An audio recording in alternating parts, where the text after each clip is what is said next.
Travis, it was the first time we got a chance to talk to you since you made your decision. Can you kind of go over a little bit with us what your thinking was coming back? My decision, I just went home for the week. I just kind of contemplated on things. Sat down with my parents and just sat down and just thought about what we really thought mattered the most. When it's all said and done, we look back on my playing career and just football as a whole. Just trying to leave a legacy and just trying to be remembered forever. And I felt like coming back here and giving me a chance just to be one of the all-time greats here and just in college football. So. Was it hard? Like, what were the days like when you're trying to decide what to do? It wasn't hard at all. Honestly, I knew what I was going to do. Like Tuesday, I just kind of milking the system. That way I could just not kind of like go to class, just kind of take a break, give my body a rest. So I just kind of sat around and played 2K. And Mom, she just asked me like once a day if I was sure about my decision. Talk to my grandmother. Just kind of talk to different people, just get insight and different things, and just kind of just contemplate on it. But I kind of knew my decision early and just kind of just milked the whole thing. Just take some time off mentally and physically. Yeah, most definitely. What are some things you left out on the table last year that you tried to come back this year and did? Well, definitely just want to finish off the right way with a win. Just come in here and just being better at special teams. Just continue to improve my craft, become a pro at my position, being able to teach position to anyone on any level of football. So just coming back and just being a pro at the position, mastering my craft.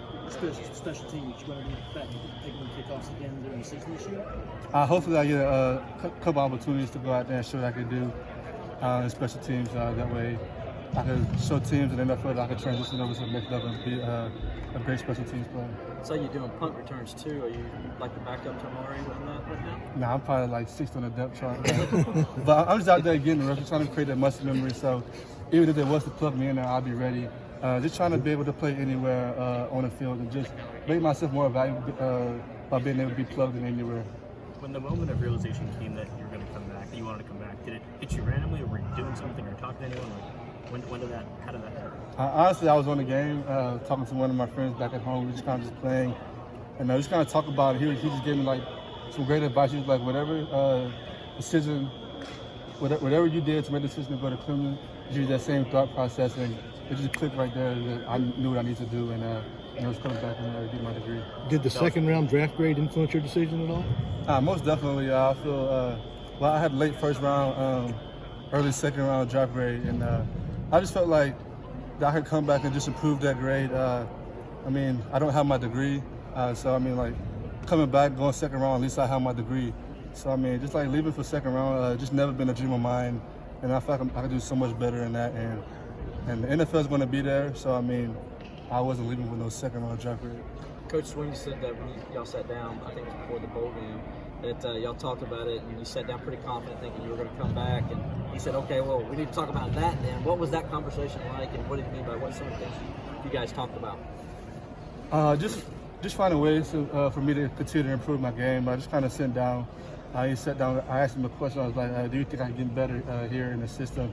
And he was like, of course. Just keep working on your craft, just maximizing little things, and just become pro at the position, be able to teach the guys younger than you, or teach anyone at the position. So it was just kind of just have a heart-to-heart, having a truthful conversation about my skills, my development, him shooting it to me straight, and me just being open with him and willing to get better. Dabo said there was a veritable waiting line for your numeral, number 9. Do you feel bad denying them, your teammates, that option? No, not at all. I was talking to RJ earlier. I was like, man, why do you have number 9? You didn't have to give it up next year. So I was kind of joking with him about that. But it's really cool to see guys want to wear number 9. I kind of was just forced into this number. I had one number 7, but Chase had committed earlier. He kind of took the number. So now it's the only single-digit number left, and I wanted to do a single digit. So I was kind of just stuck with it. But over the years, he's started growing on me, and I'm really take pride in number 9 now. After your freshman year, we saw you really bunker down on pass protection. Last year, we saw you get better at catching the ball. Like, what's the next step, I guess, other than special teams in your game? Just improve my route running ability. Just being a threat with a deep ball now. Just continue to master my craft and just be a threat with or without the ball. Just continue to get better at the little things, and I feel that if I just continue working on little things, my overall game is going to improve, and that way I could be on the field anytime. Isaiah ran a 4.39 the other day and set the bar for you for next year. Most definitely. He set the bar up, but I mean, I expected him to run a 4.39. He didn't do nothing out of the norm. He's been flying around here a long time, but he set the bar up, but I'm definitely going to just reset it for everyone coming out here. So you still claiming he still claims he beat you, so All right, he did beat me, but it was the third time he ran. The first 2 times I won, the third time he got me. But I had the fastest time that day, so he beat me in the race, but I had the overall fastest time. And he did set the bar, so I had to get back and work. When he ran that 4.39, I texted the group chat, I was like, dang, you got me want to work this pizza off, because I was at Joe's New York Pizza eating the meat lovers, and just watching him run, I was like, damn, I gotta go home, hit a couple push-ups, get a little jogging or something, because that man was flying. Did you do some push-ups? Yeah, I had to do it. I ate my pizza and enjoyed it myself. what's your fastest time?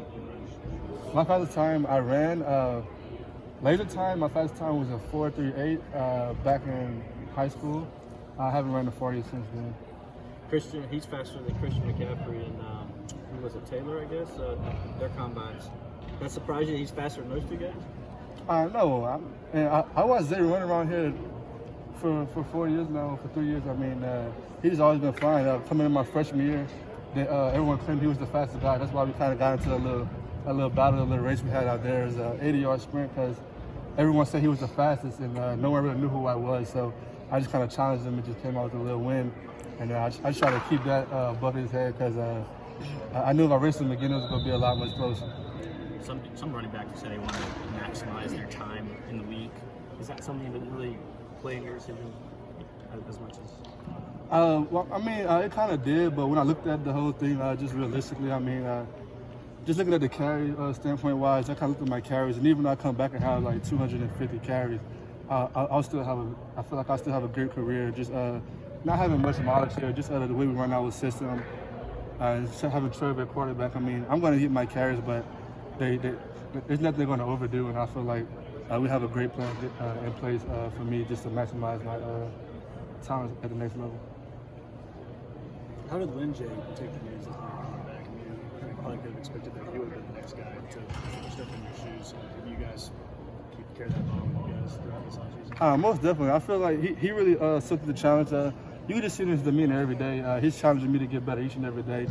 Me coming back, I mean, I still have to work for it. I'm not entitled to anything, and Lynn J definitely knows that. And I just been watching him run around here in practice, and he's definitely just flipped the switch. And I mean, for me to keep my job, I'm going to have to go hard every play because I'm not entitled to anything, even though I have had a successful career here. But I mean, Lynn, he's hungry now more than ever, and I just try to encourage him just to keep pushing me to be better because that's the way we're going to everyone's going to just elevate their game. He continue to push me to get better.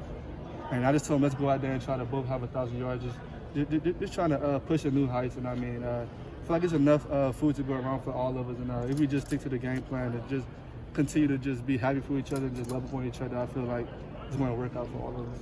Did you have you had any thoughts to it that because you're coming back that you could probably be the most prolific running back in the ACC history? With all the records sitting right there in front of you for you to take an opportunity to take? It kind of dawned on me after like my decision.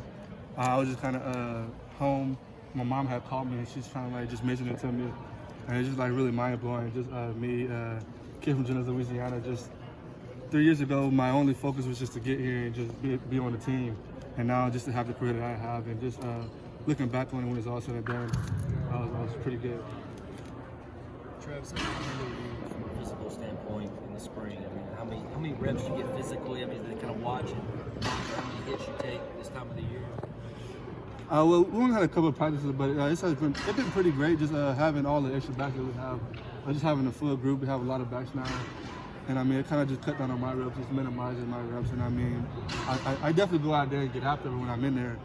He's not just taking it easy. I'm going out there and getting my work in, but every now and then he'll give me a rep off. But definitely when I'm in there, he's on me more than ever. Just challenging me to get better and just finish through the line. Like, just if I have a couple of reps, just finish through the end zone every rep. Just practicing, just creating that muscle memory. So like, I just don't take things for granted. So when the game time situation comes, I just be ready, be reacting.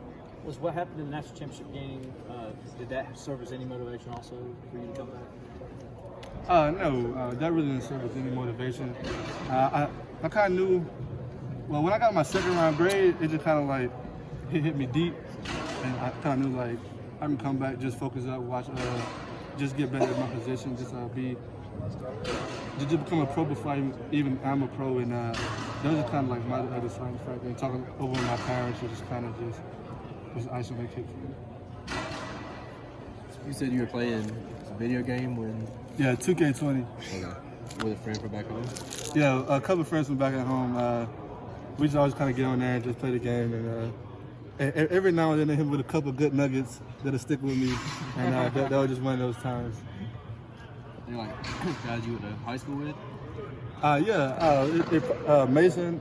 It was Mason, me, Mason, and Tay. We was on the game, just playing my career, playing the part, and just kind of just talking and just kidding around. He kind of just dropped a bomb on me.